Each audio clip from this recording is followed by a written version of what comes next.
There is probably no other unknown creature that arouses more curiosity than the Bigfoot or Sasquatch. Yes, there is the Loch Ness Monster, the Chupacabra, and other great beasts of lore, but the Bigfoot remains the most compelling, as it pulls us towards ourselves, shadowing the unknown X factor of our very origins.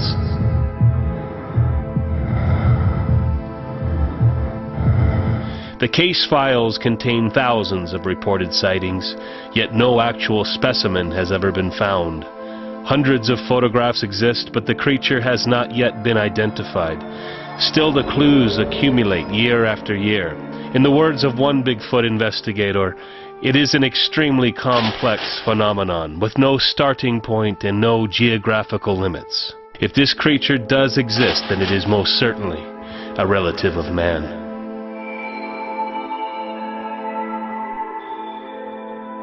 Descriptions of the ape-like creature do not vary dramatically with credible sightings. The creature is anywhere from 6 to 10 feet tall, 300 to 1,000 pounds, and walks upright on two legs. Hair covers almost all of its body and ranges in color from black to silvery white, with the predominant color being brown or reddish-brown. The creature is often reported to have a flat face and nose, a receding, sloped forehead with a prominent brow ridge, and a cone-shaped head, which sits on broad shoulders with no apparent neck. Its proportions are roughly those of a human being, except for its long, dangling arms. Bigfoot draws its name from the enormous footprints it leaves behind, many as long as 2 feet by 8 inches wide. The length of stride varies, but the distance is usually close to 4 feet between prints. There have been group sightings, 2 adults and 1 or more juveniles. The creature appears to be largely nocturnal. Species? Unknown at this time. When gorillas were first seen by white men early in the last century, the reaction to this discovery was one of shock and astonishment. Native stories of such creatures were well known, but were viewed as mere folklore and mythology by the scientific community. Prior to this paleontological milestone, man had the idea that he had more or less discovered everything there was to discover about ourselves.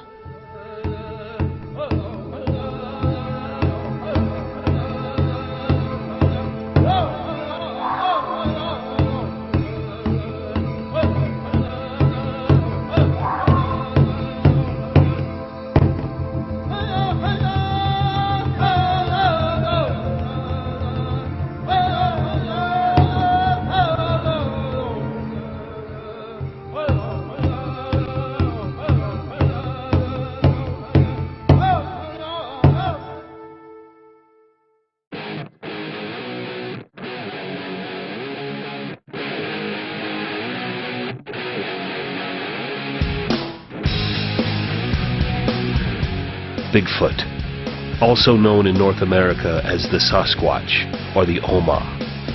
Was the Sasquatch here before the Indians?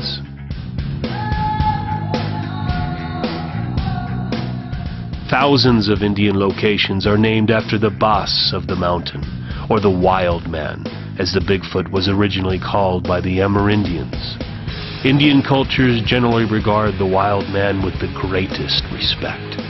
He is viewed as a special kind of being, perhaps because of his seemingly close relationship to humans. Many Indian elders regard him as standing on the border between animal and human consciousness, giving him a supernatural kind of power. But as special as he may be, there is no tribe that suggests that he is anything other than a physical being, living in the same physical dimensions as humans and other animals. He eats, he sleeps, gathers, and communicates with family members.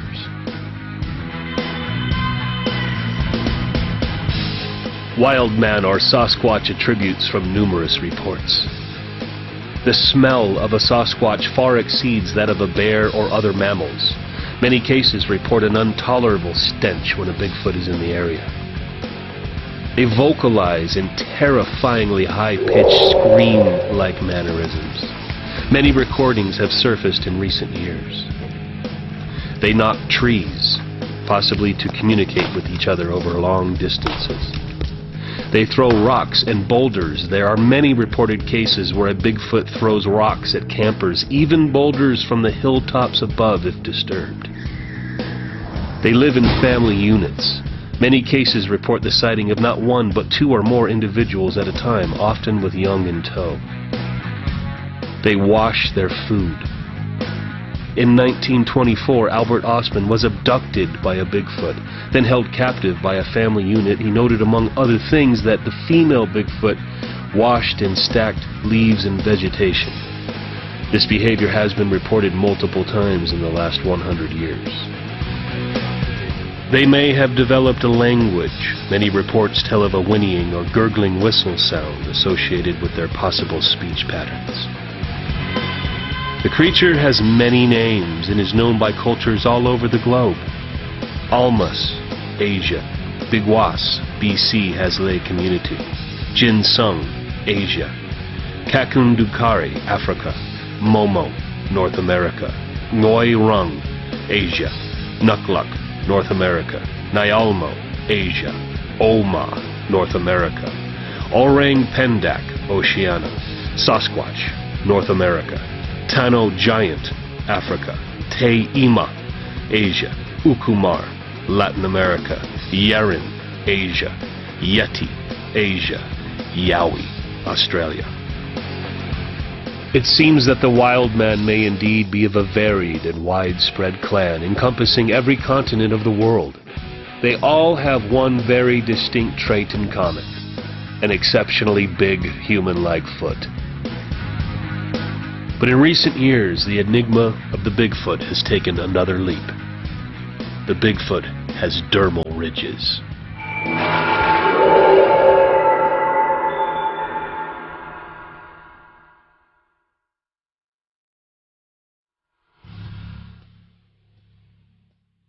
A friction ridge is a raised portion of the epidermis on the palm and fingers of the hand, or the sole and toes of the foot. They consist of one or more connected ridge units of friction ridge skin. These ridges are also known as dermal ridges. The three basic patterns of dermal ridges are the arc, loop, and whorl. Many Bigfoot castings clearly show dermal ridges, not unlike those found in human beings.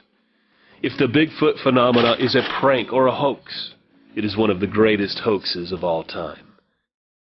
The best prints on record were found in very, very remote places. To leave these prints and artificially create dermal ridges would be extremely difficult, to say the least.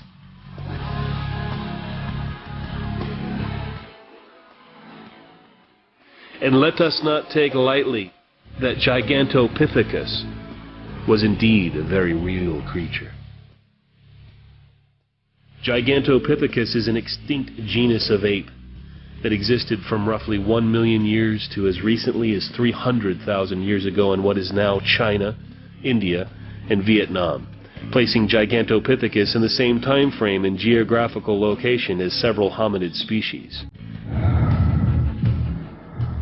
The fossil record suggests that Gigantopithecus were the largest apes that ever lived, standing up to 10 feet and weighing up to 1,200 pounds, making the species 2 to 3 times heavier than modern gorillas and nearly 5 times heavier than the orangutan, its closest living relative. Evidence of a separate species, Gigantopithecus gigantus, has been found in northern India and China. Another genus, Gigantopithecus blacki, fossils of teeth and mandibles have been found in cave sites in Southeast Asia. Recent research using high-precision dating methods has shown that after existing for approximately 1 million years, Gigantopithecus blacki died out merely 100,000 years ago. This means that it coexisted with modern humans, Homo sapiens, for thousands of years, and with the most immediate ancestors of Homo sapiens before that. Many cryptozoologists believe that Gigantopithecines are the legendary primates known in various geographic locations as the Bigfoot, the Yowie, the Yeren, the Yeti. But these claims are not considered credible by the scientific community.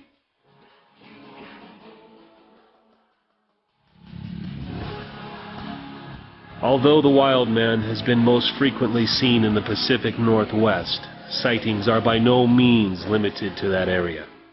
They are in fact worldwide and remarkably consistent from case to case with regards to many attributes and mannerisms reported by the eyewitnesses involved.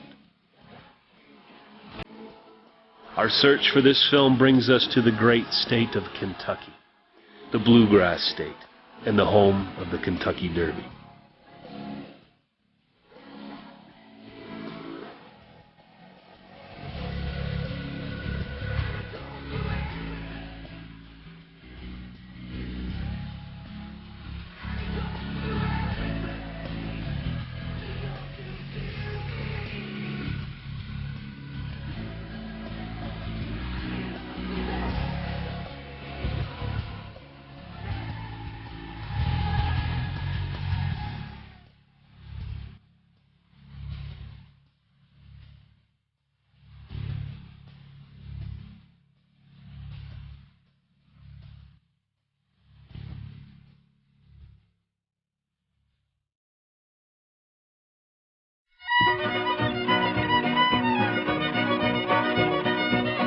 Throughout the last 100 years, there have been many wild man sightings in Kentucky. May 1894, Deep Creek. 5 men encounter man-beast, which raided farms and was tracked to a cave. February 1959, Covington. Motorists saw a large, hairy, 2-legged creature on a bridge. In the 1960s, there were many sightings around the Kentucky Lake area. In one instance, a family reported to a local newspaper that they were fishing and saw a creature that walked like a man and drank from the lake using his hands. June 1962, Trimble County.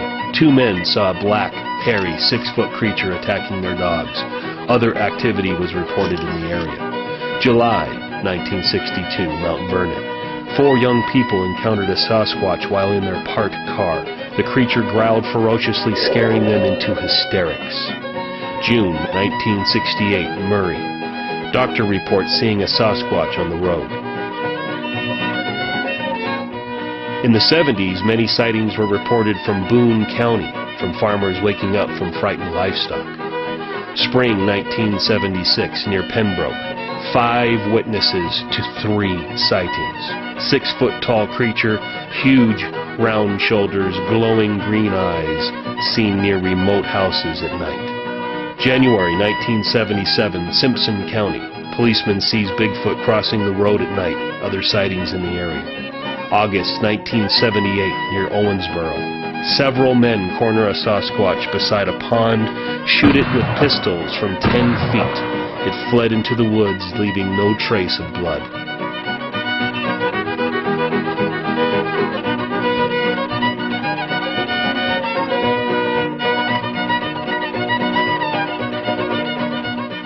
August 1978, near Owensboro. Multiple witnesses see a man fire 3 .45 caliber bullets into a Bigfoot's chest from 45 feet away. It ran into the forest, never to be heard or seen again. October 1980, Maysville. An elderly man and woman see a white Sasquatch from their porch.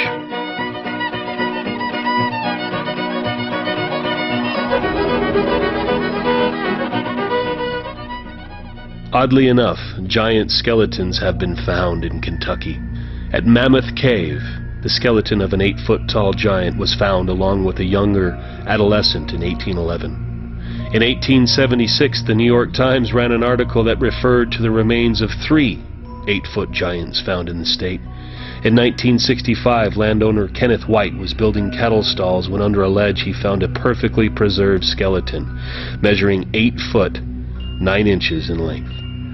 He states that the arms were extremely long and the hands were very large. The skull was 30 inches in circumference. The eye and nose sockets were slits rather than cavities, and the area where the jawbone hinges to the skull was solid bone.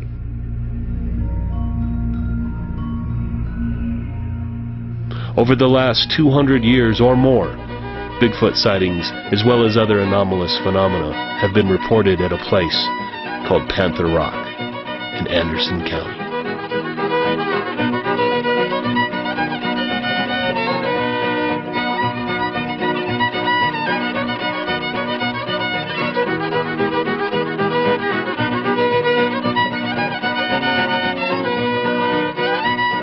The following is from a letter found in the Kentucky Library dated 1840. It was on a cold night in the Blue Hills of Kentucky. We felt a presence that was undeniable in this place, where moonshiners and trappers roam. Long after the Indians were gone, we heard the scream of the wild man. Indeed, we knew we were trespassers in his world now. There are no human conveniences, no sheriff or law to call upon, just the wilderness in its perfect and unyielding state. The Amerindians say he was here long, long before them, and long before any white man came to this valley. We heard that scream, that unearthly, deafening, piercing scream, that unequivocally let us know that this was not our domain, and that all the progress man has made meant absolutely nothing in this place.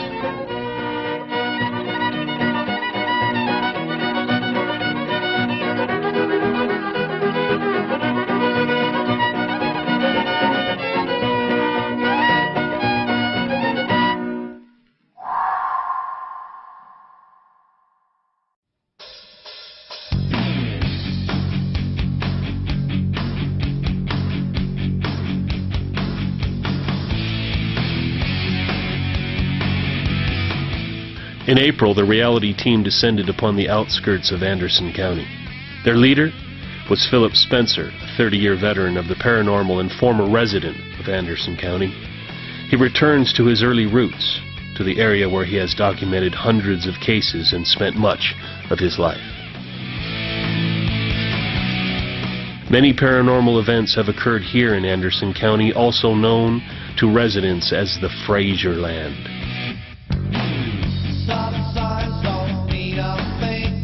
Many of these events are hard to explain in the rational cold light of day. Sightings of Bigfoot, strange lights, and last but not least, huge black cats.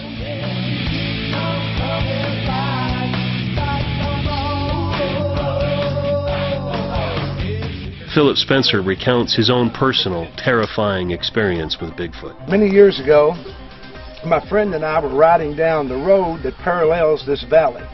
And this is the valley where Salt River runs into Taylorsville Lake. It was late at night. We used to like to ride along, and we would take a large spotlight and shine through the valleys and just look at the animals, the deer specifically. And late one night we were cruising down the road. I was a passenger holding the light up and over the rooftop, and I would shine it through this valley. As we were riding along, we came to this area, and we were looking at the deer back in the field behind me. And we noticed something as I took the light and would sweep it through the valley looking at the deer. We spotted these eyes. And these eyes were different. They were up higher than the deer. And we stopped, and we backed up, and we looked again with the light. And down in the corner of this field is where we saw the creature. At first it was just standing among the deer, but then when I hit it with the light, it looked at us, it turned and walked back through the valley. It walked in like a lumbering gait.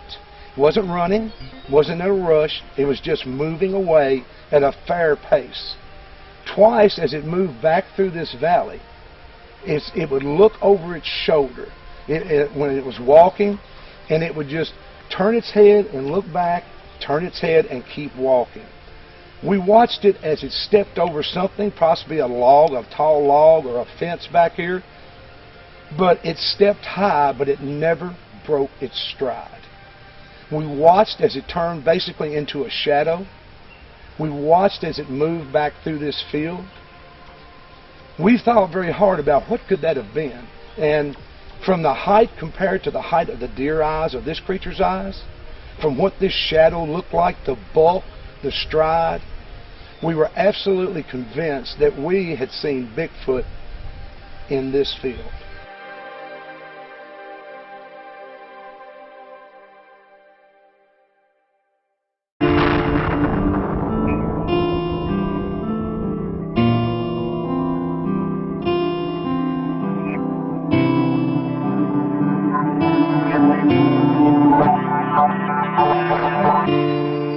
a story from the Fraser land.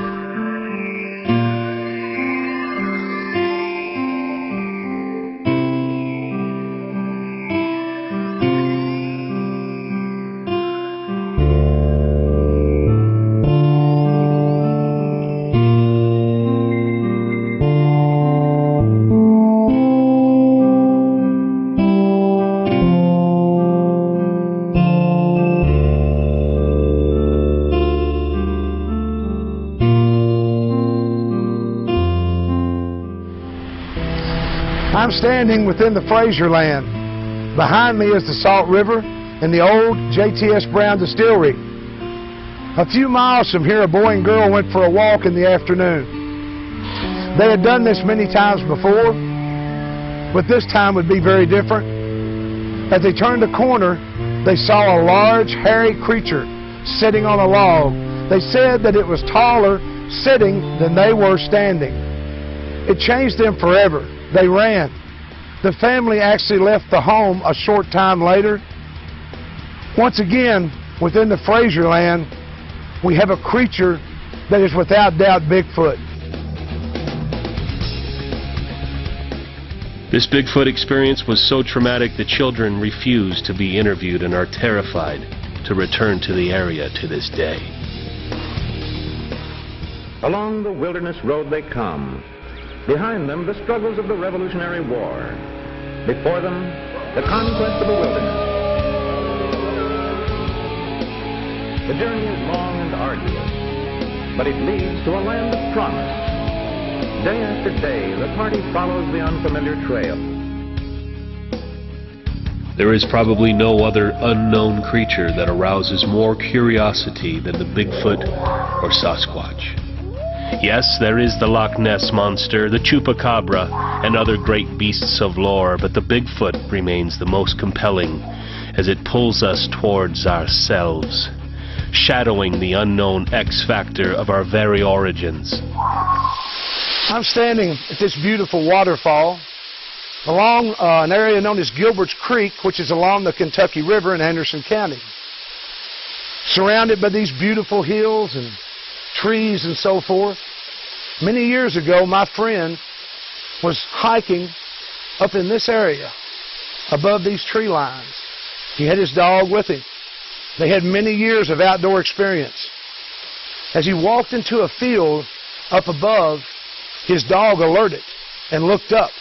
About that time, a deer came out of the side of the woods and ran across the field. He then looked to the right, the upper right corner, and saw something turn. As he looked, he realized it was a large black cat, but not just your normal, what you would consider to be a black cat. Its stomach was enlarged. It ran very close to the ground. His tail was curled under. He said it was a very strange thing to see. He watched as it moved out of sight. His dog just kept looking. So approximately 500 yards from where I'm standing, two men were coming down the road at Gilbert's Creek one night. They were in a small sports car.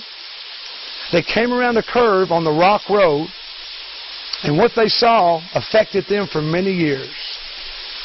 They witnessed an animal walk off the side of the hill on its back legs. 5 to 6 feet tall, a wolf-like creature with an extended stomach. They watched as it crossed the road and vanished into a field. So here we are, all this beauty and serenity, these hillsides of Kentucky, but up in these hillsides, there lurks rather strange animals.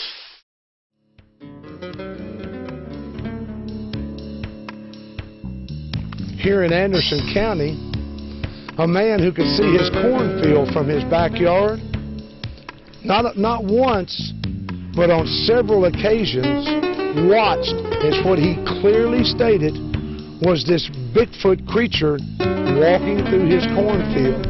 He could see the creature above the corn. He had no doubt what he saw was a Bigfoot.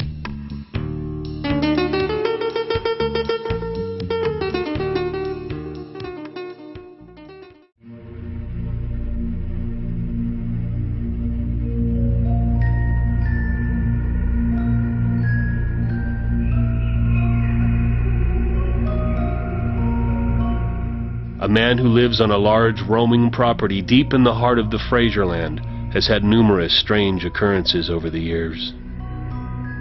He has never publicly spoken of the many strange things he has seen and heard until now. The reality team were offered exclusive access to this story and amazing sightings. His voice and appearance have been changed at his request. Yes, I was going to spend the night on the land that I was in the process of buying. And I brought a little bedroll and some other paraphernalia, camping paraphernalia. Got here a little before dark, several hundred yards from this exact spot. And built a little fire and prepared to spend the evening. I believe I had some campfire coffee and things of that nature. It got dark and you could no longer see anything beyond maybe 20 feet. I heard something large moving through the brush about 60 to 70 yards from where I was bedded down. And I first said, well, maybe there is a deer moving through there, but it made a sound that was unlike a deer would make, in that it made a big footprint. And by big footprint I mean that it placed its weight down upon branches of a large diameter and crushed them as it moved through the brush. A deer will not do that. The next day, or possibly 2 days later, walked back here to look at the area, and there were many trees very similar to the one that is to my left. I don't know if you see the tree here, this tree. And there were trees in a large area about that, some slightly bigger than that, but most of them about that size, broken off level at about 7 feet in the air, just about a foot above my head. And I found it very unusual. It was a large area, probably of irregular shape, and probably encompassed 50 trees. When you say you heard a disturbance the night before, was there a storm? Was there anything that something natural happened to hurt these trees? No, that was the thing that made me come so quickly to see what the source of the disturbance was, and it was a thrashing sound, as you would hear from that great a distance. And I could just tell that there was a lot of movement in the brush. I heard a large ruckus in the yard. I had 3 pretty good sized dogs, about 2/3 grown. They were between 50 and 60 pounds. And they were fighting with something east of my residence in an open field. And I went out the door with the light to see if I could see what was happening, and I could see them running in and doing battle with something significantly larger than them. And I have no real, it was at the edge of my light. I could see the dogs, I could see their backs to me, and I could see this broadside view of this large animal that looked to me to have a low-hanging belly, was much longer than the dogs, and the dogs would rush in at the creature, whatever it was, and I would hear one yelp and go backwards, and all 3 of them would go backwards when that happened. And then they would attack it again, and that repeated, and they moved away from me and got out of the edge of my darkness, or out of the edge of my light into the darkness. And I could still see or hear the event taking place, but I couldn't see it. Not wanting to go out there, I didn't want to risk injury to the dogs, so I went in the house. The next day, I went out to check the dogs. 2 of the dogs were badly mauled. Their faces and heads were scratched and with deep scratches. And one of the dogs was missing, had been carried off. That was my conclusion. Whether or not that was accurate, I don't know, but that was all I could conclude with what I'd seen. You never saw the dog again? Never saw the dog again. As time has gone on, you've lived here. As you've told us, you've had many extremely interesting events. But perhaps one of the most interesting is what is now known as the Fraser Sound. And you have recorded it.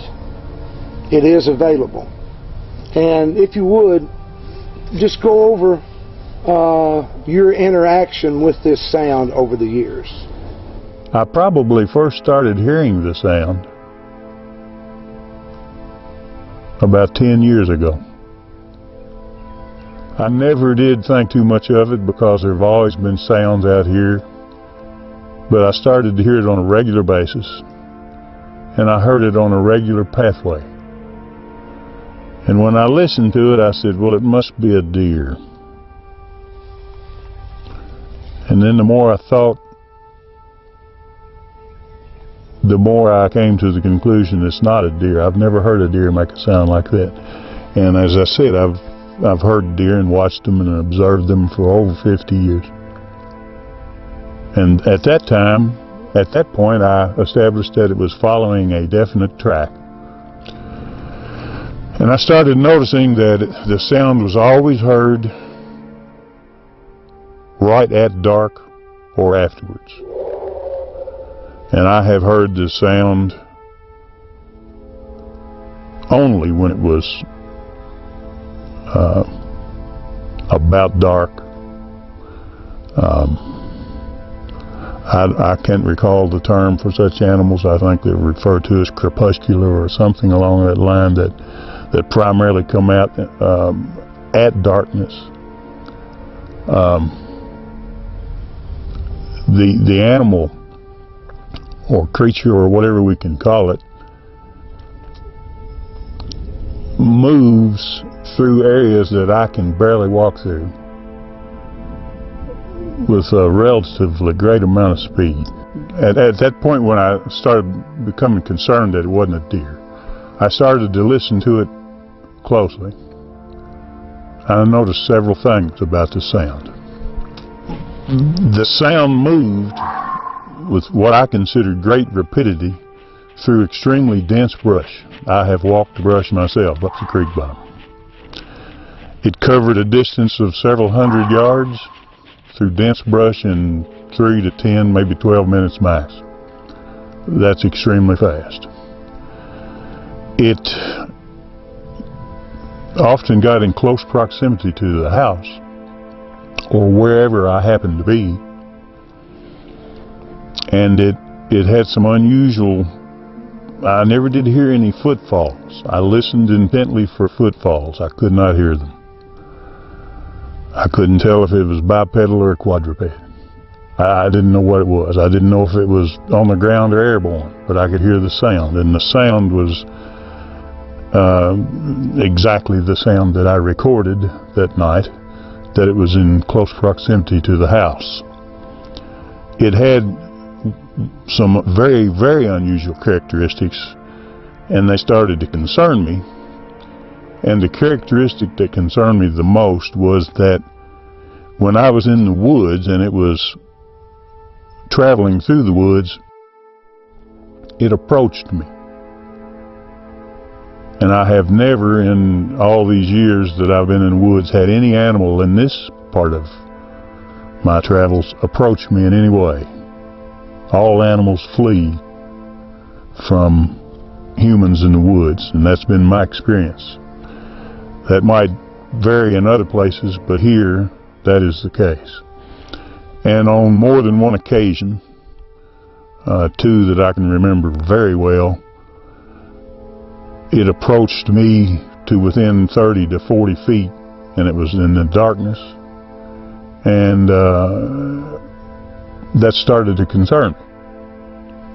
I never really felt great amount of fear, but I had some concern in that the dogs that normally always accompany me in a nocturnal walk stayed at a distance of probably approaching 200 to 300 feet and wouldn't come to me when I called them when a sound was close by.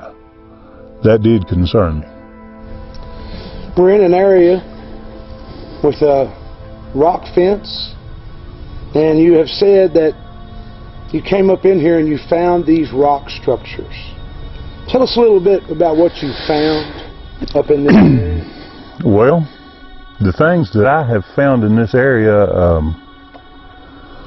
this is a large structure that I first attributed to being nothing more than a pile of rocks that someone maybe stockpiled to clean up the area, the land here,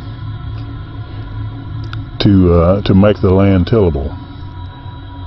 Then in looking at the land, I readily recognized that this land will never be tillable, so no one was stacking rock for that purpose.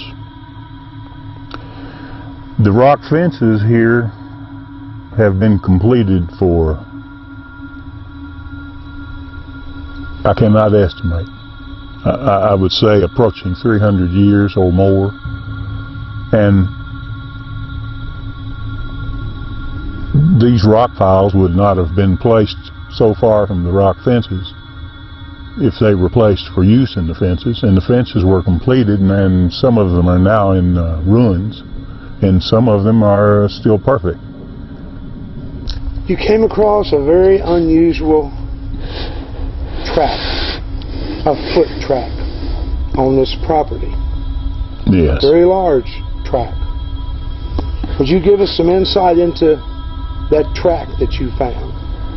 Yes, it was in the midst of a terrible drought, and I had heard that sound that was referred to earlier as the Fraser sound, moving through the creek bed in close proximity to my house. Hearing it moving through that creek bed, I said, well, if there's any chance of it leaving a trail, it would be in the creek bed. And it was in very close time to that time that I recorded a sound, which made my interest at an extremely high level. So I went out and looked very closely up and down that creek bottom, which was admittedly dry, but it was the most moist area in that area. And I found what looked to be a large, one single track where a foot had appeared to have slid or moved sideways because of the green moss, and it was of the foot was it appeared to be of a human shape, but it was extremely large. My measurements, and they were crude because I couldn't see a clear outline of the footprint. It was in hard mud, but mud with moss on it. It was in a proximity of 17 inches. You have mentioned that back in this area there's a circle. This circle has some unusual qualities. Please tell us about this circle. Yeah, I used to walk in this area in the dead of winter, because right now we're about on the outer limits of the time with which you can move through here. The foliage is, as you can see, starting to appear on the bushes. You can't see where you're walking, and the briars and such are so dense that you literally have to crawl. So I was traveling in the winter, and and it was it's approximately 100 yards over to my left, from my left shoulder, and it is an area that is surrounded by trees, primarily cedars, and they're fairly dense, about like here. But this is an area that is nothing but grass, about 30 feet in diameter, and not a sign of a tree anywhere in it. It is simply grass, and it has been that way as long as I can remember.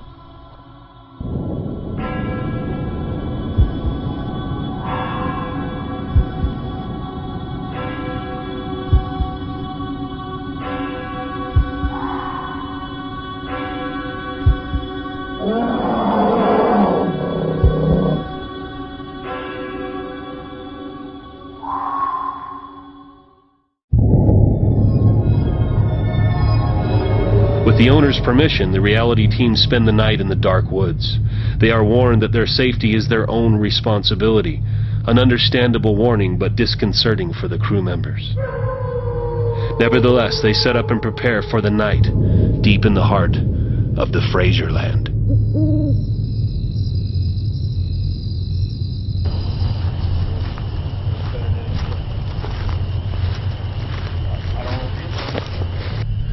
Shortly after dusk, the crew knows they are not alone.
You know, a forest, a wooded area, that's where everything that I learned way early on, that's where it all went down.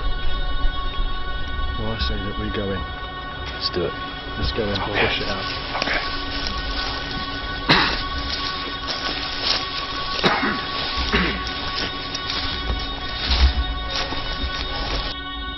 Two of the team members have gone down a steep path over to the left. About a minute or two after they left, we heard it sound like some kind of large animal. Made a thumping sound, like a large foot hitting semi-wet mud. The mud over here is semi-wet. We haven't heard anything after that. We're just going to sit here very quietly and listen. Two team members go deep within the woods and encounter an undeniable presence in the forest.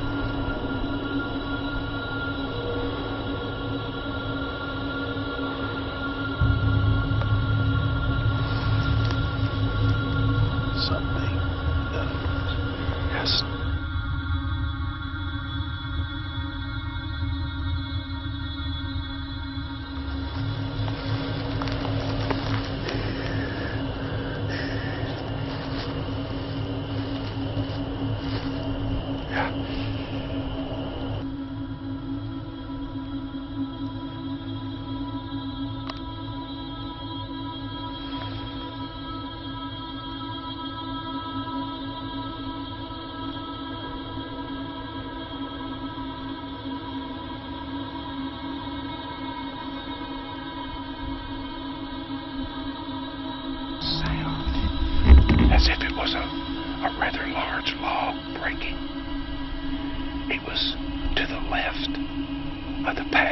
the other crew members took down into the rock structure area. It sounded like a large limb breaking. We hear no other movement at this time.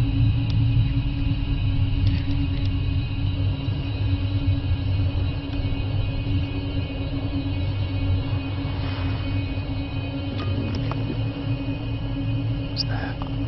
It's over here. The team moves deeper into the brush in an attempt to flush out the creature.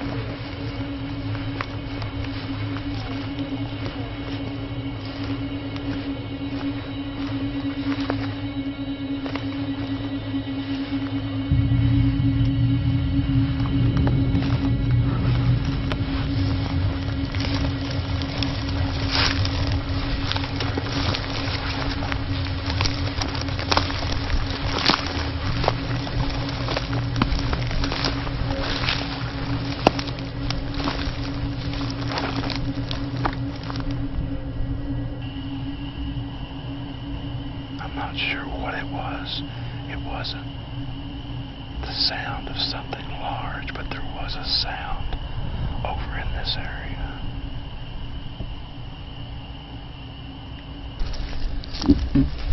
There's something in there. There's something right in there. In there. Listen. Hear it? Yeah.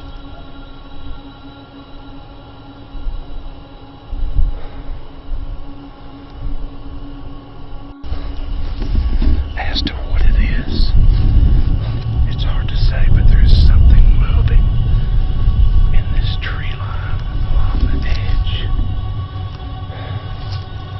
It looks like they're hearing it over there. They're down. The team becomes surrounded by strange activity.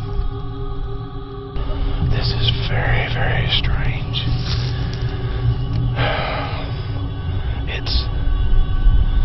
It's a feeling. You can feel whatever this is. We've all had this feeling. The team not only feels they are being watched, they begin to feel hunted.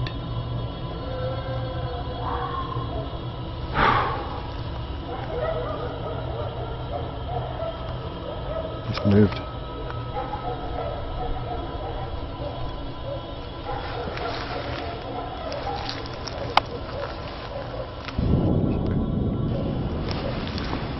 It's gone right down there. I can taste it.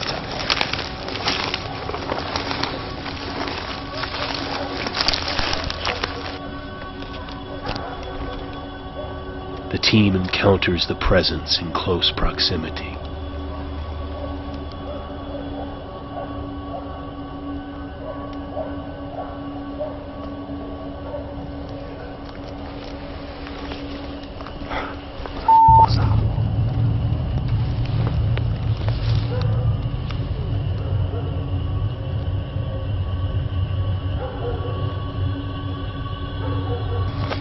Yeah, I can feel it right now. Right there. Let's move into this area.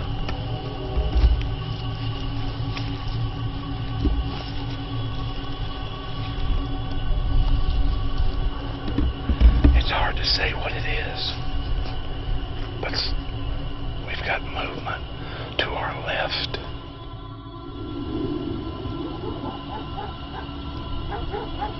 The dogs all around us are starting to bark.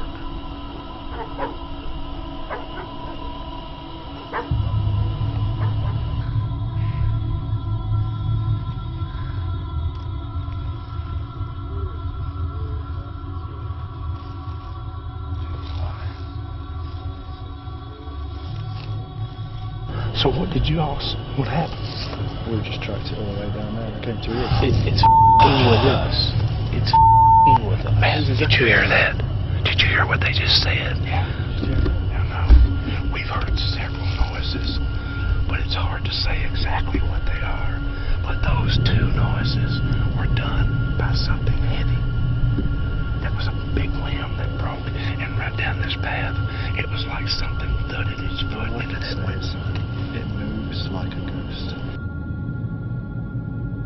2 stones knocked together, dogs bark. Then a similar sound, way over on the other side, clack, dogs bark. There's multiple events going on here. I think there's multiple events going on. But I think An area like it's a special place. An area like this, you know, it doesn't have a definition. This place is ancient. This place is older than time itself. And the stuff that people experience here defies any description or perception or understanding. It doesn't have a beginning or an end. It just is. We've heard numerous sounds. Some could be natural, some we don't know. 2 of the crew members went down into the wooded area. They could hear and tell that something was moving around them. It moved quickly. It came back up into this area quickly. It doesn't make sense unless you think of it as part of these woods. There's something moving in these woods. And it's unlike anything else. But whatever this is, it moves through these woods in almost a liquid form. Exactly. It moves through. It's like air. It's like air. But this is just what the witness said. This is how he described that movement more than once. Once again, the team can feel a presence approaching them.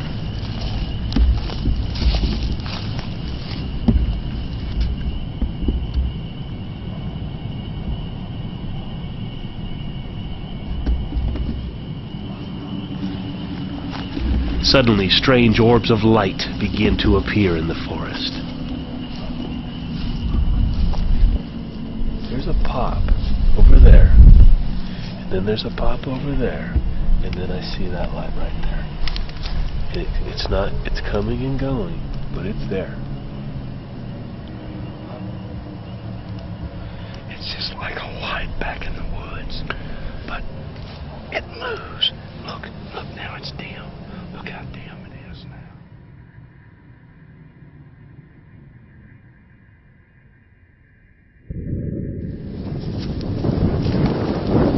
That's over here. That's what I was talking about. Yeah, it's not. No, it's fading. Yeah, it's gonna move, and it's gonna pop up somewhere else. That's right.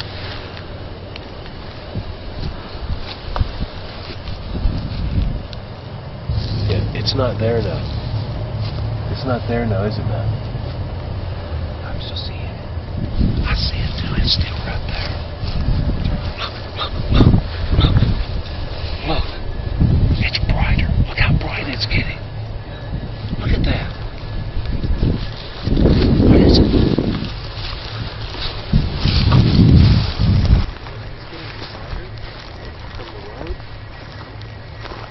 Camera's plate is getting brighter, Philip.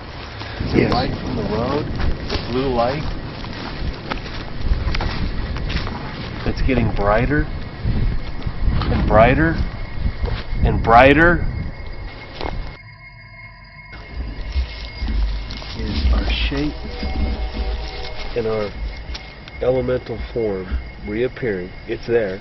It's faint, but it's still there, and I can clearly see it right there.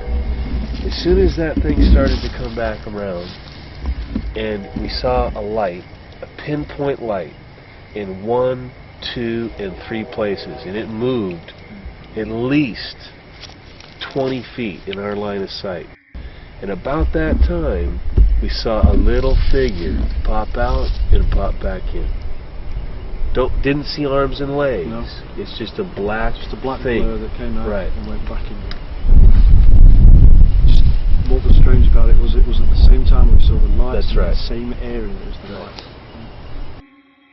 Maybe it was just a firefly, but it seemed big.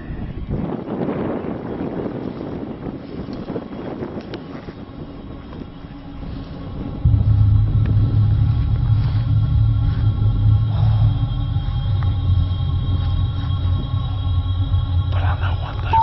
Is that? What is it? through here. Look through there right now. Look at it. What is it? Is it something moving? It's a light. Yeah. Yeah. See? That's exactly right. You can't see it, but the camera picks it up. Holy Let me see. Look at that. Look at that. What is that? I don't know. Oh, Here, back up so look you at that.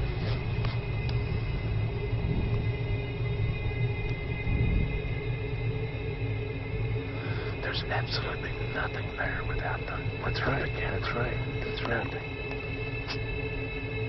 You guys Still there? You guys need to go check that out. Show it.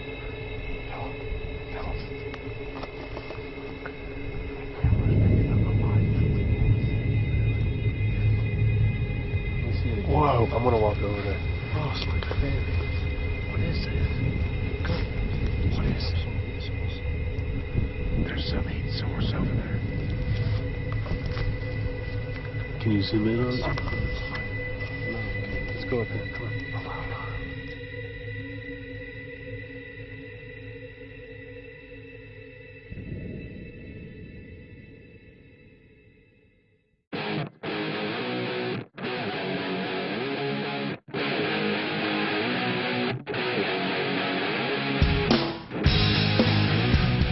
What a night. I mean, an amazing place, an amazing forest, the trees, the wind, the creaking, and just everything that happened within just a few hours after the sun went down. It was, I mean, what can you say? You can spend half your life out in the woods trying to listen and see things that just are strange in the night. We were doing it within 30 minutes. We heard sounds after right away when we came out. Right away. Yeah. Over to the left, to the right. And then as you two journeyed deeper into the area, it was like something was flushed up. And it came up to where we were, and we heard it. And anytime we were in a location where nothing was going on, we come back and you guys had gone through something, and vice versa. Exactly. Like you two would go into the woods, and then the next thing you know, Matt and I, we see a shadow move across that light. We saw that. What was it? You know, it's weird, and with those kinds of shadows, they're nondescript. You can't see clearly defined features, but there is no question that it's there. It's a void. It's black. It moves. It comes across. It blocks out light and foliage behind it. It moved across that light between us and the light. What about those sounds, the ones that others have heard, and we've heard that they happen around sunset? Exactly. We heard that, I think, twice. Twice. And the dogs alerted. The dogs went crazy. Responded. Echoing all throughout the forest. Dogs here on either side of the area. Yeah, and that's us as a group too. When we went down into the woods and left you two poor people behind to be attacked, we went down quite a way. We stopped a lot on the way, but as we were going down, we sort of knew that something was in the woods beside of us. Almost as if it knew we were there and it was watching. And of course, you could feel it. You could feel it, but also you could hear it. I closed my eyes every now and then so that I could pick the sound up, know where it is. And of course, it was following our footsteps, our footfalls. Every time we stopped, it did. And we knew it was in front of us. It started making dogs bark in the distance. It was that far away, and that's one of the unusual things about this: the speed this thing moved. That's right. And did you see it move across before it flanked us? Totally. Okay. Moved some shadow moved across. Before. Way down at the bottom. And tell me if I remember this right. Because when whatever it is, the presence is there. It's just unmistakable that you can feel it. But I could feel the thing moving as if it was air or something. Such a distance, and then you recognize that it was behind us. Yes. In no time. The really interesting thing for me is I came to this, as you well know, as a total skeptic. I came to this. I don't believe I'm not a Bigfoot chaser, I'm not a ghost hunter, I'm not any of these things. I'm a skeptic. Right, and that's why you were specifically chosen for the mission. Absolutely. And I go in there, and I am the one of those who starts seeing, turns the corner and sees a shadow go past, where I heard the noise. Right. You know, and you're the team debunker. I'm the debunker. That's right. And the dogs, the dog correlation to when we would feel, you know, whatever that presence is. And the stones. And the stones. Yes, you know? Two clacks, distinct, two stones together. Maybe they weren't stones, but they sounded like stones. Clack, reaction. A clack over here, same sound over on the other side of where we are. Dogs react, feel the presence. Amazing, you know. And there was the other piece where we were a bit more out in the clearing back with the guys, and we all saw the lights in the clearing. That's right. And then me and you shoot over there. Let's see what it is. Let's go and find out. Let's get closer to this thing. And what do we see?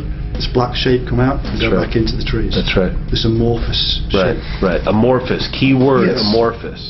You know, a lot of people have an interpretation or an expectation of what, you know, ghosts and entities and so forth look like. You don't know until you've experienced that. There is no definition. There is no standard. There is no box to put it in.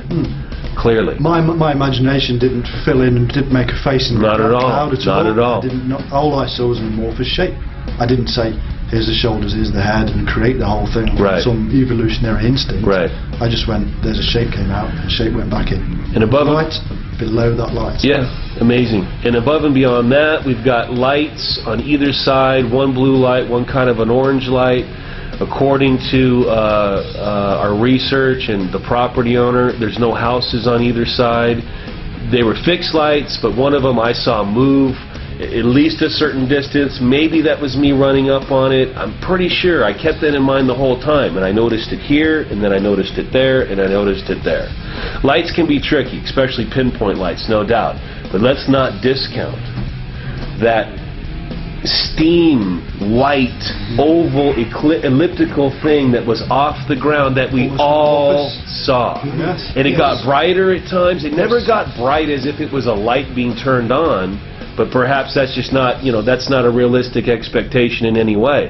But we all saw that, and we saw it for a long time. Almost to the point where we got bored with it. In the middle of nowhere. Yeah. Up off the ground to top it off, you know. As we seem to perceive this thing, or even to just let it go a little bit, something else would happen. It's almost like quantum physics. We were almost as if we perceived that particle, we would cause a reaction. Yeah, very interesting. And lights, particles, amorphous shapes, etc. All of this may merge at some point. Who knows? I mean, to go out to a place that we've never been, that has a history, and experience multiple things, it just says volumes. You know, it really does. What we should do is move to the Panther Rock. Definitely. And really, you know, get in there and explore that area and see what we can experience. And tonight we take guns. Cold steel is the recommendation. That's right. But hey, you know, we are in the middle of nowhere. This is the wilderness. This place has been here before any human being ever stepped foot here, and you can feel that and you know that when you're out there in this place. There was a lot of fear factor last night. Absolutely. Shall we? Let's do it.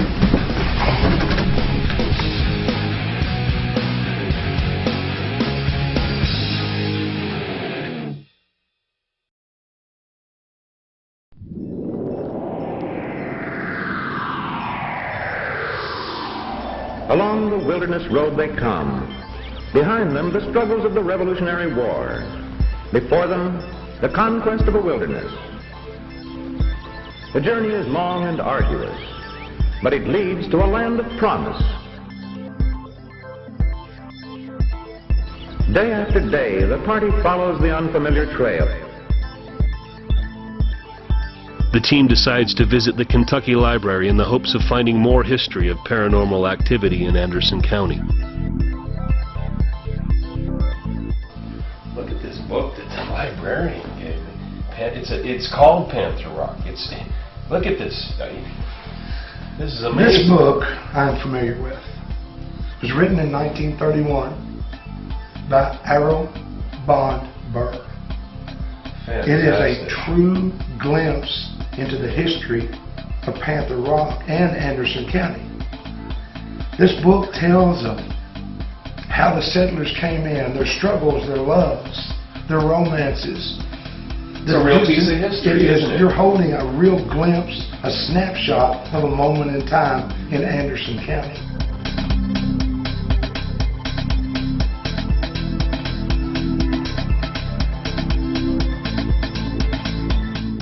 This is a real treasure. It is. It really Holding is. in my hands a document like this is terrific. It's fantastic. It tells so much of the area. This is possibly the only copy here in She the said it was. Anderson County She actually said Library. it was. Right. It's more than 70 years old now. But this mentions mysterious things also. But there's something that we need to do. What's that?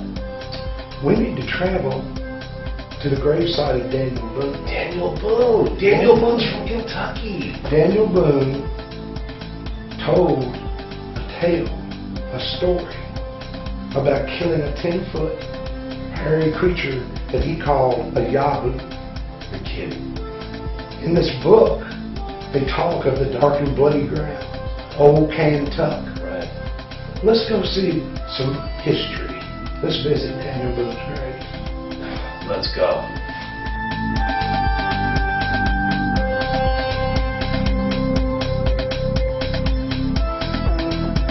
And so the team set off in search of Daniel Boone's grave.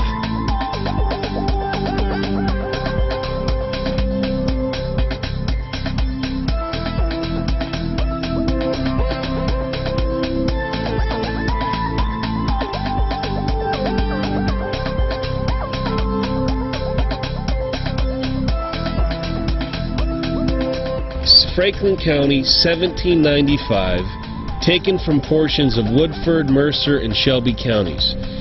Kentucky had become a state 3 years earlier with Frankfort as capital, 1792. First meeting of the legislature's second session met here in 1793.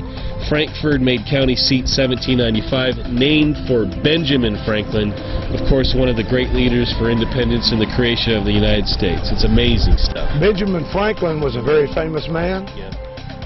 But on that distant hillside Right over here. lies another very famous man. There lies the gravesite of Daniel Boone.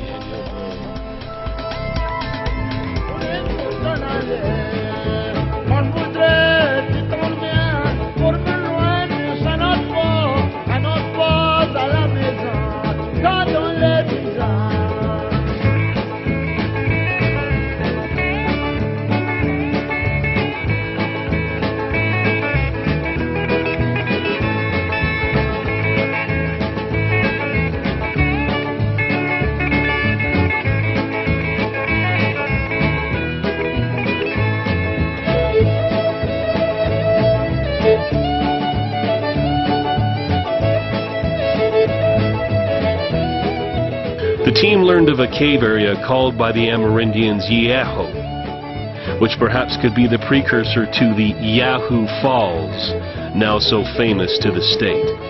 The very place where Daniel Boone, the great frontiersman, claimed to have shot and killed a 10-foot hairy man called a Yahoo.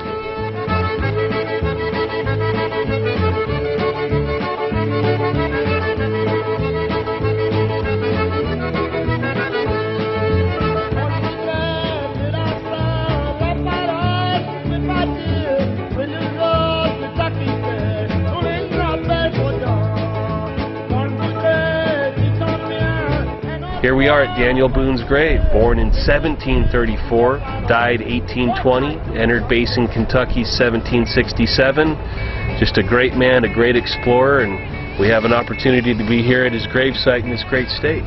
He's a true legend within the state. His story of killing the great, hairy, tall, wild man of the mountains, him referring to it as a Yahoo. There's even references to be found, Native American references of an Ahu. Ahu. I believe that's what that was initially called. Yeah. Exactly, Ahu. Right, and that's it. And somehow along the way, in history, it's been named Yahoo. Exactly. Whether it was just like other interpretations, perhaps a simpler way to spell something, or just the way the people in the area would speak the language and make the words suitable for their dialects. But what we have here is the marker of a great legend and a great man. He came to this country, he explored it, and along the way, he said he encountered a 10-foot hairy creature and that he killed it. And those tales were told around campfires for many years, and even today, they are still told.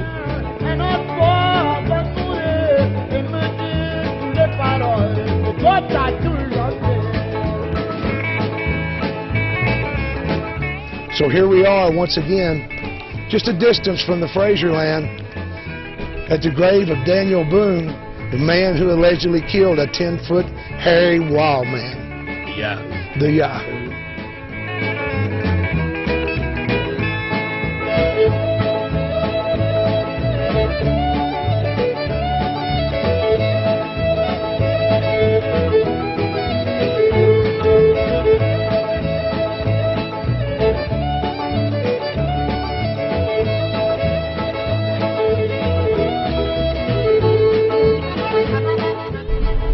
Another interesting thing, just in general in the great state of Kentucky, there's just innumerable caves, Mammoth Cave being the most notable.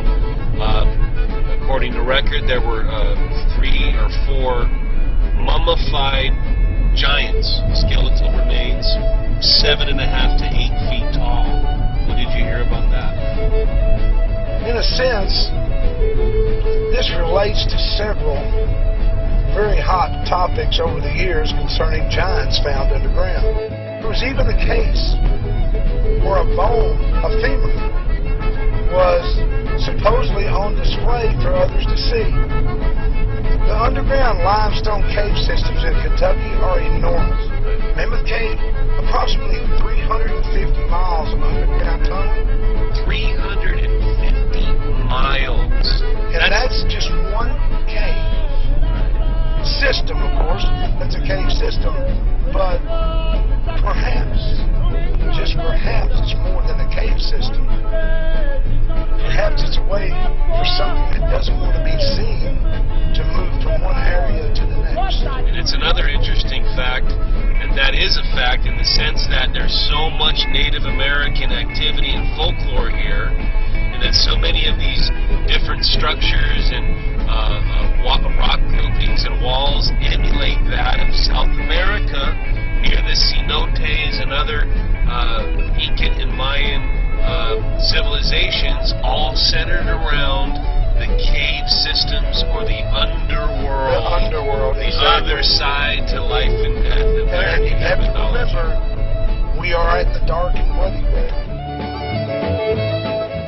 So here we are at the banks of the Salt River in Anderson County, as good a place as any to talk about just the great history, of the area and sightings over a great period of time. Exactly. For example, just at the library, we found out that the Chickasaw Indians, the Shawnee Indians, the Yuki, and the Cherokee, among others, are native to the state. And we found an amazing list of sightings dating back to 1894 and after. And this is just a brief list. It is. Just a brief list, but they're all interesting and just shows from one end of the state to the other how many reports there are. And as we said, this is just a brief listing. For example, May 1894, Deep Creek, not exactly here but close. 5 men encounter man-beast which raided farms and was tracked to a cave. February 1959, Covington. Motorists saw a large, hairy, 2-legged creature on a bridge. Always we seem to have these sightings where they cross roads, bridges, riverbanks, and water.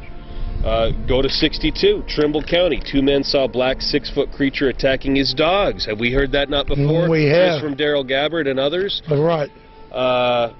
62, Mount Vernon. 4 young people encountered a Sasquatch in a parked car. The creature growled ferociously, scaring them into hysterics.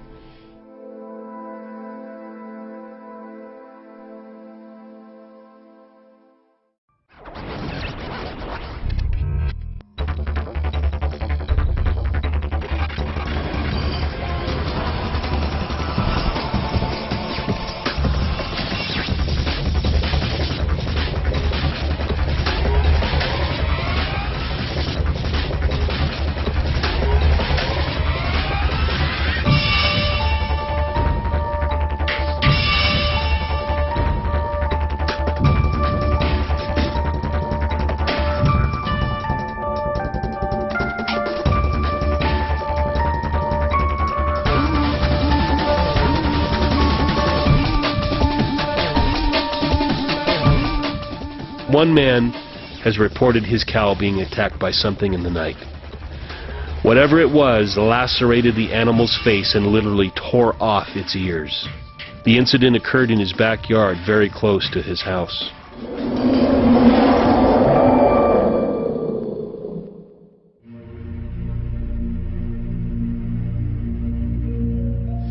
Within 1 mile of the cave known as Panther Rock, a family lives that had been here for many years. The man is a true outdoorsman. He knows the woods, he knows the animals, he knows what they can do. One afternoon, they heard a disturbance outside. They looked, and one of their cows had burst through a gate and was coming to the house. As they looked, the cow's head was covered in blood. Both its ears had been ripped off. There was nothing left. It's just a little stub where this cow's ears had been. Its eye had been ripped out. They found out that it was protecting a calf that it had just had. And yet something had attacked it and done all this damage.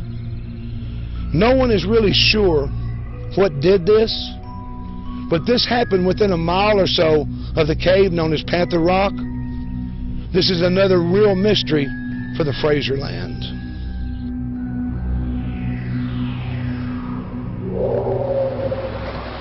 The supernatural area known as Panther Rock has long been a part of Kentucky lore.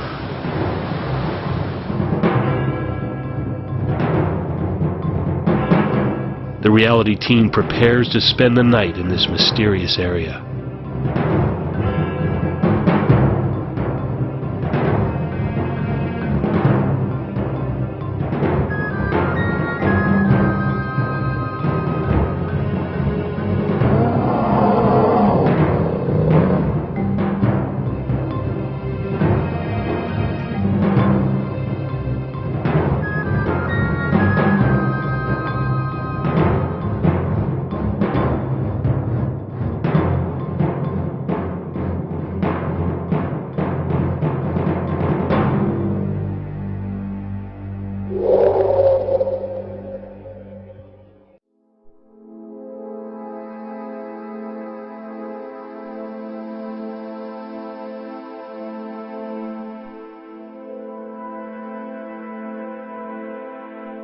Behind me is the cave known as Panther Rock. Myself and 3 others were camping one night above this cave. 3 a.m., I was awakened suddenly by someone beating me in the back, screaming, "Look, look, look." I rolled over and looked, and down from the cave there was a blue-white light. It was a strange light. The intensity was odd.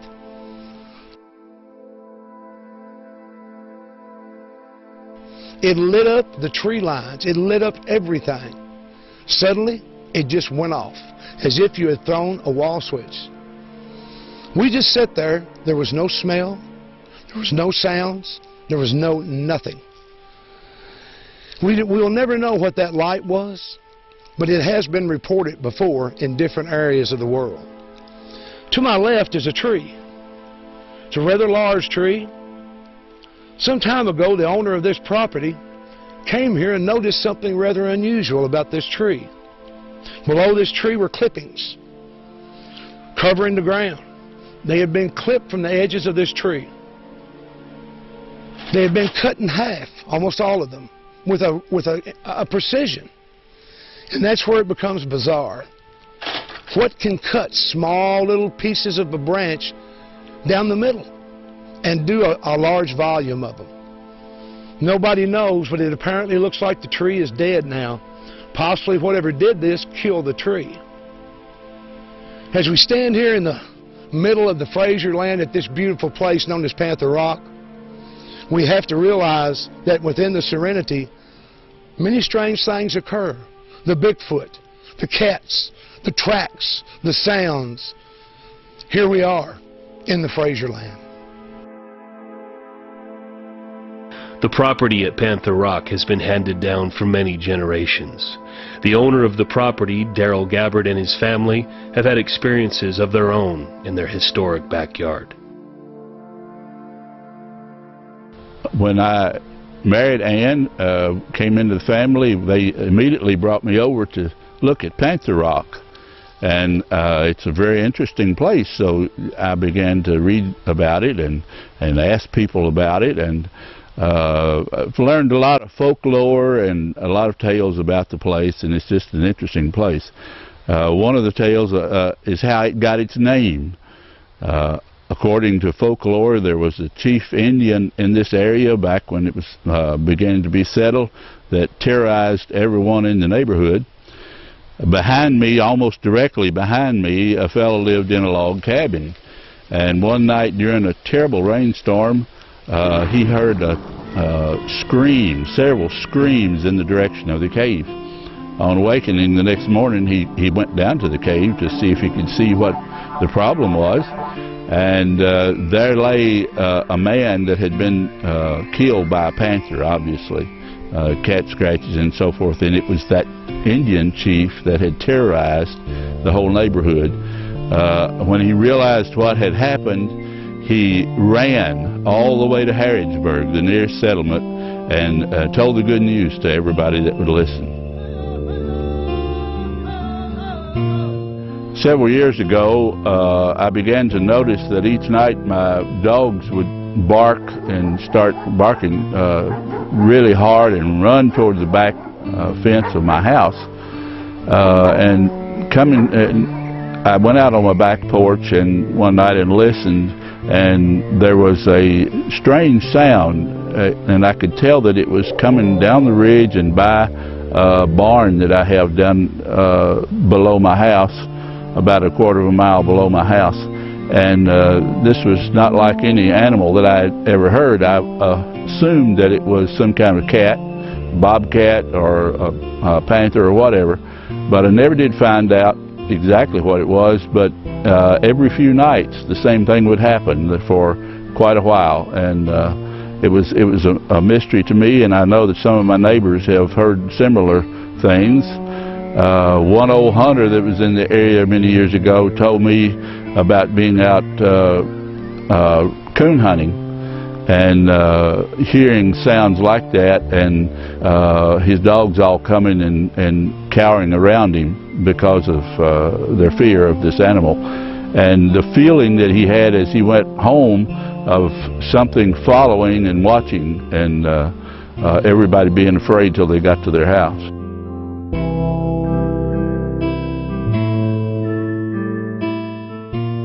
As we beheld the mouth of the cave at Panther Rock, we were instantly taken aback by how much it looked like a cenote, which in South America is the cave opening or dwelling where a shaman enters the underworld. Could it be that this symbolized the underworld to the Amerindians that had come across this very place? Could this be a catalyst for the activity in the Fraserland? We have heard the story of the great chief who was killed by a panther, but is there more?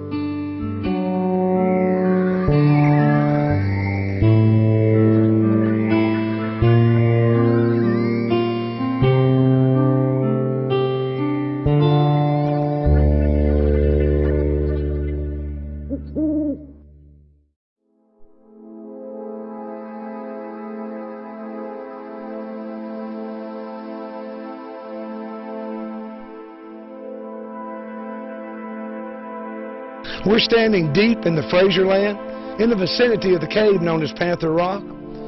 We came here to investigate the numerous mysterious events associated with the area around this cave. We're going to be out here tonight.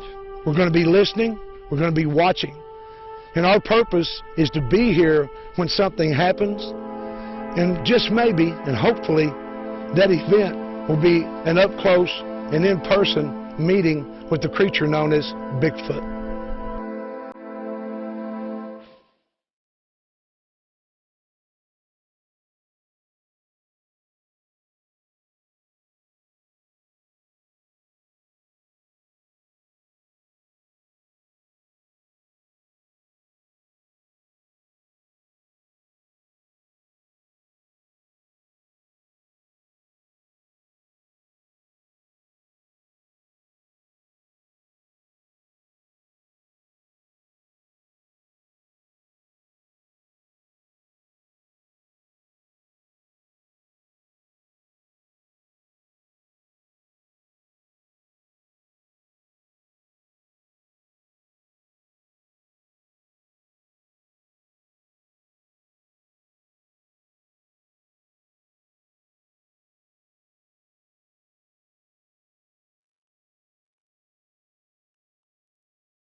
much Native American activity and folklore here, and that so many of these different structures and rock groupings and walls emulate that of South America near the cenotes and other Incan and Mayan civilizations, all centered around the cave systems or the underworld. The underworld, the exactly. other side to life and death. And you have to remember, we are at the dark and bloody ground.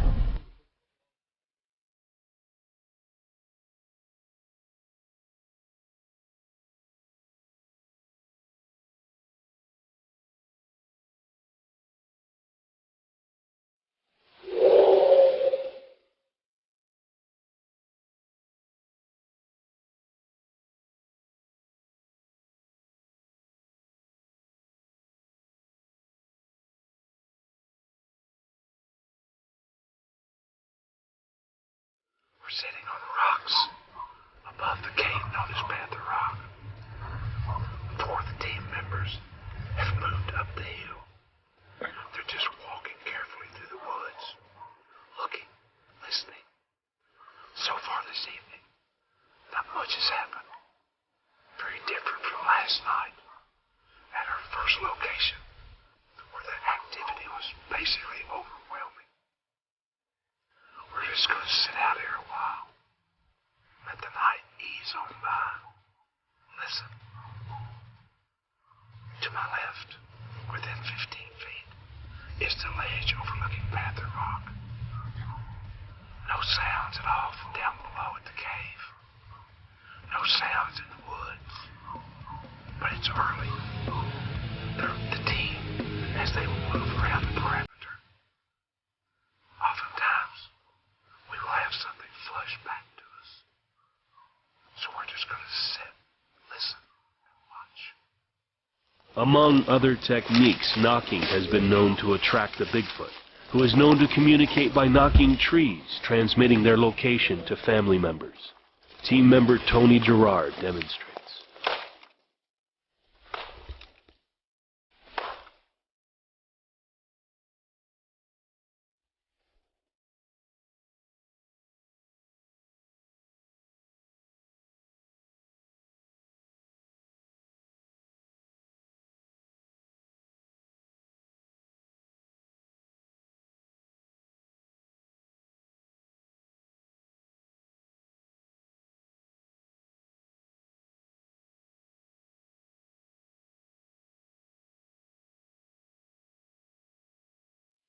A report of a recent Bigfoot sighting in the area.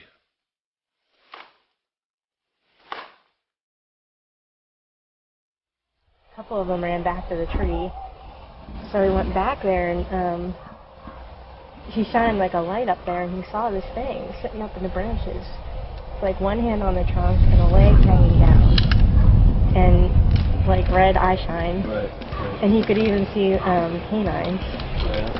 And he said it was not a bear. He climbed down from the tree and stood at the base of the tree on 2 legs. And he said it like lifted up its nose like it was winding him, and then it like walked off.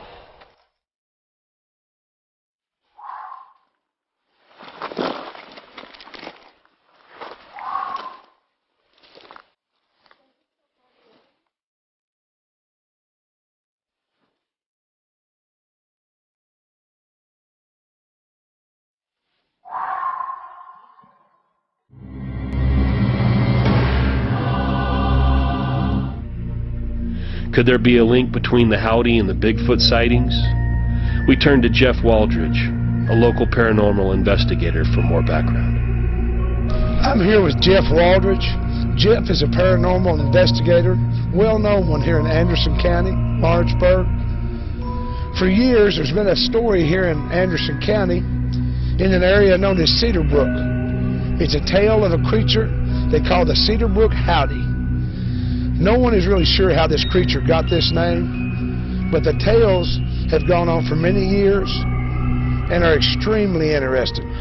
From what I've gathered, it's always been a massive creature, about a little bit taller than a man. I would say probably 6'5", 7 foot tall, but it's massive. It's a really massive creature, very muscular, and the reason they really got that it's, you know, massive, muscular, strong creature, there was a story that there was this boy down there with his girlfriend, and they had pulled down to Cedar Brook in the little pull-off there to park and do what teenagers do, and from what he said, they started hearing rustling around in the weeds behind them. Something came up and started tearing into his car pretty deep.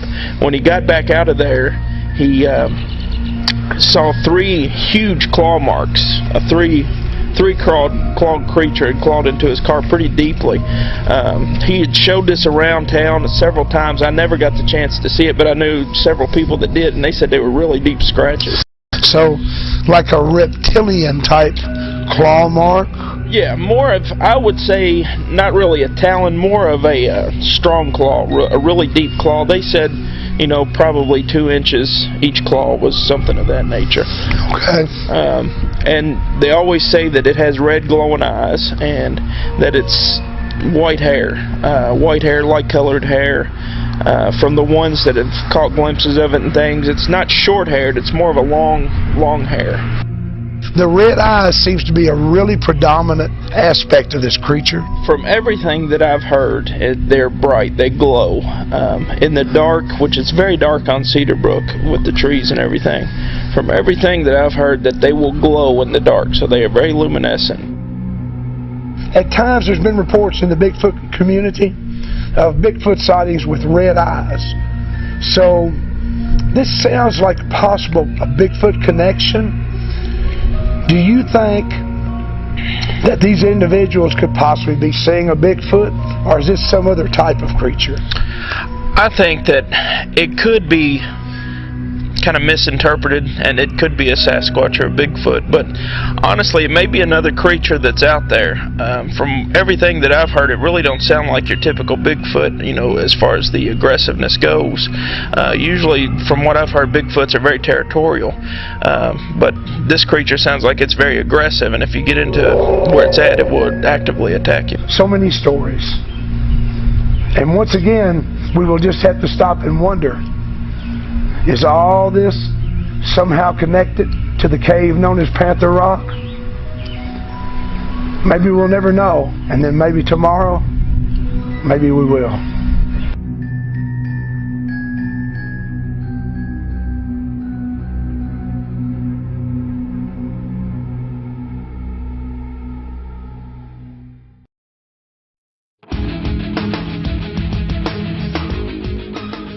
A new sighting has just been phoned in to the team.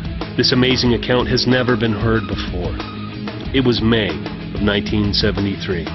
Just before sunset, an almost commonplace theme with Bigfoot sightings. This time on Hammond Creek Road, where Bruce Young was driving with a friend. They stopped to witness an enormous, hairy creature traverse the ridge above them for almost 30 seconds. We were just preparing to leave this part of Kentucky when we received a cell phone call.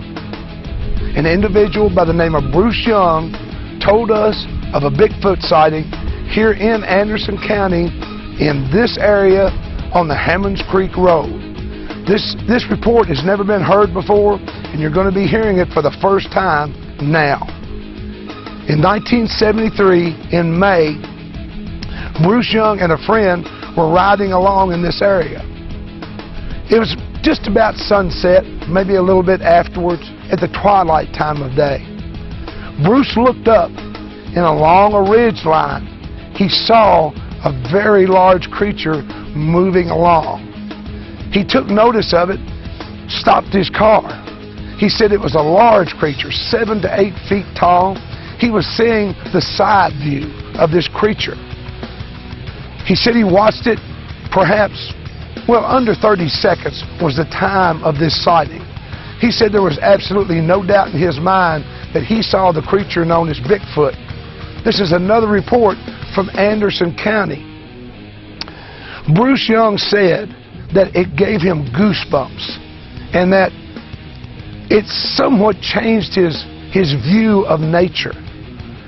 He takes a more awareness type of outlook. He notices things. But one thing he knows, he saw this creature as it moved along a ridge line, He will never, ever forget it. Another report of a Bigfoot sighting from Anderson County, Kentucky.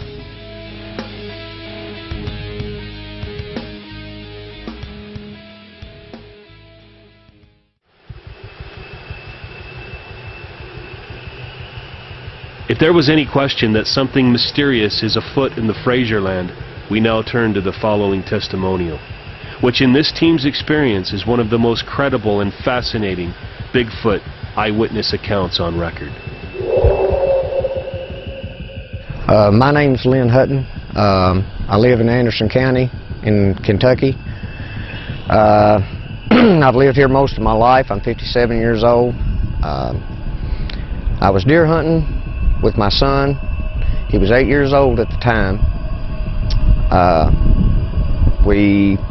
I was bow hunting. I had coveralls on. I did actually illegally have a pistol under my coveralls, but I don't like to go to the woods without one. And for many reasons, and this story's about one of those. Anyway, it got close to being dark.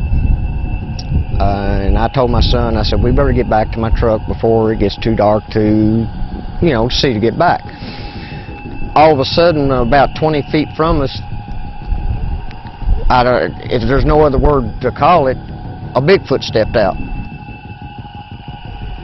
And I had taken my son and kind of pushed him back behind me to the side. And by that time, I realized I better get my gun out. And when I got back to my truck, we got in the truck, we left, and I haven't been back. Could you tell us anything about its face? You looked at its face. Its face was just same as its whole body, just long hair. You could make out the eyes, and the mouth, but the nose not so much. The hair was just real long all over it. It was super long hair. Any amount, how many inches maybe on the hair? On the hair, at least a foot. At least a foot long. And when this creature walked out of those cedars, it was looking at you, and then you say it just stepped backwards and kept, was it still looking at you? Yeah, it never took its eyes off of us. Never, not once. It stepped right back into the cedars, just the same. It stepped out, we looked at each other, stood there a second or two, and it stepped right back, just like that. Did you smell anything? No, I was so scared I didn't notice a smell. There could have been, I'm not going to say, but I did not notice any smell. My son, I asked him, he does not remember any smell. Of course, him being 8 years old, it didn't scare him as much as it did me, because he didn't know what it was. He didn't have an idea what it was. I knew what it was as soon as I saw it. It had to be. It just couldn't have been nothing else. It was massive. I mean, it's just huge. It scared me so bad that I'll remember it the rest of my life. I will never forget that. You obviously think that this is a real animal. You don't think this is anything otherworldly. You think this is a disappeared species, or a species that we're not aware of. Yeah, what have you thought about that? I really do not know. I really can't say one way or the other. I've talked to one friend of mine. He thinks that they're from another dimension. And I'm not going to say that's impossible. I'm not going to say it's not possible that they're from another world. I don't know. I don't know where they come from. I just don't have any idea. I just know what I saw. Huh? What emotion did you feel at the time? Fear. Surprise at first, when I first saw it, and when I realized exactly what it was, then the fear factor set in. I was really, really scared. Did you have any perception of what it was feeling? Caution. That's why I think it scared it too. What would you say to those people that would say to you that you were either hallucinating or that you have misidentified something? For instance, it's a bear. Well, no, it was real. It was real. I'm 57 years old. Been laughed at about a lot of things. I'm still here. They can laugh at me all they want. I will walk into any church and put my hand on a stack of Bibles and swear to God of what I saw. It was real.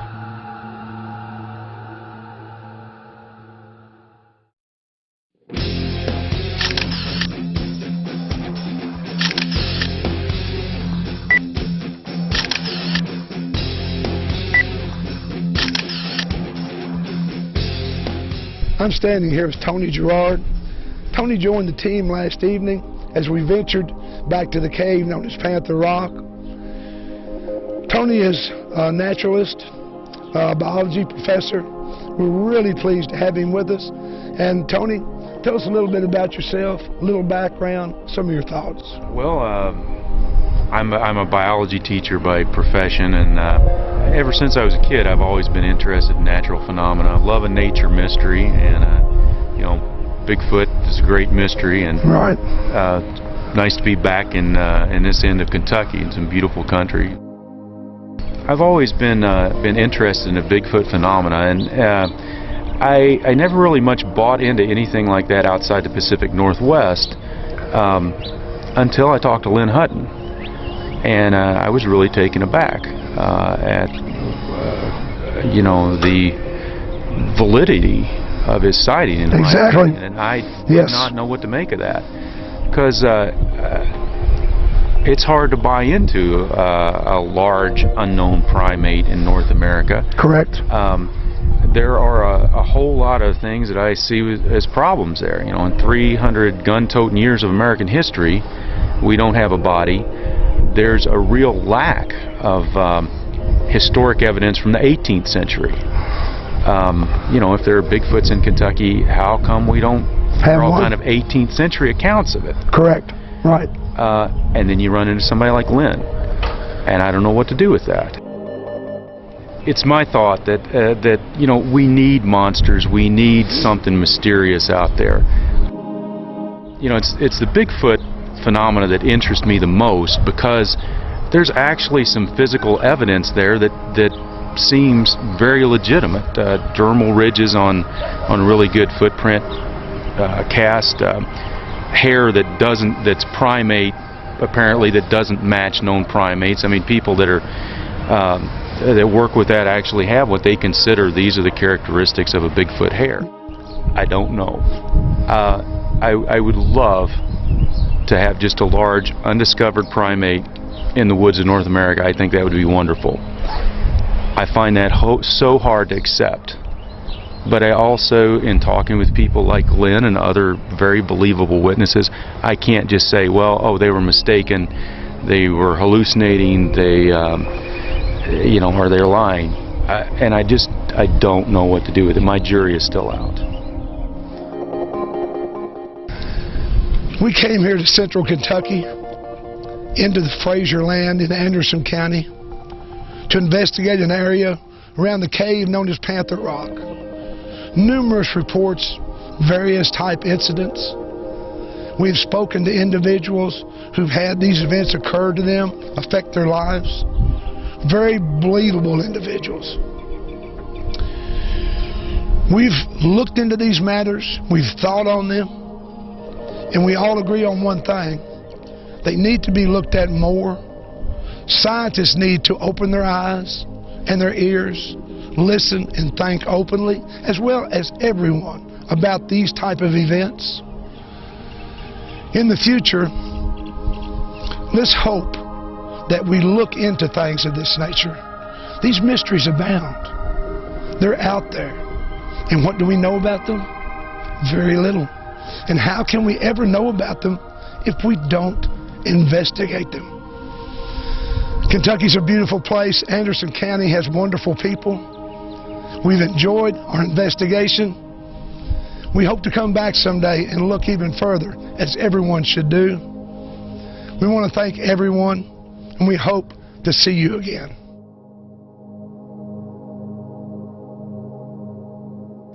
In the end, it might not matter who or what the Bigfoot is, or whether it is real or not, whether we obtain scientific proof or not. What might matter most is how these experiences affect the individuals involved in them. Maybe some secrets are not supposed to be revealed or understood by man, and perhaps Panther Rock is one of them. I will walk into any church and put my hand on a stack of Bibles and swear to God of what I saw. It was real.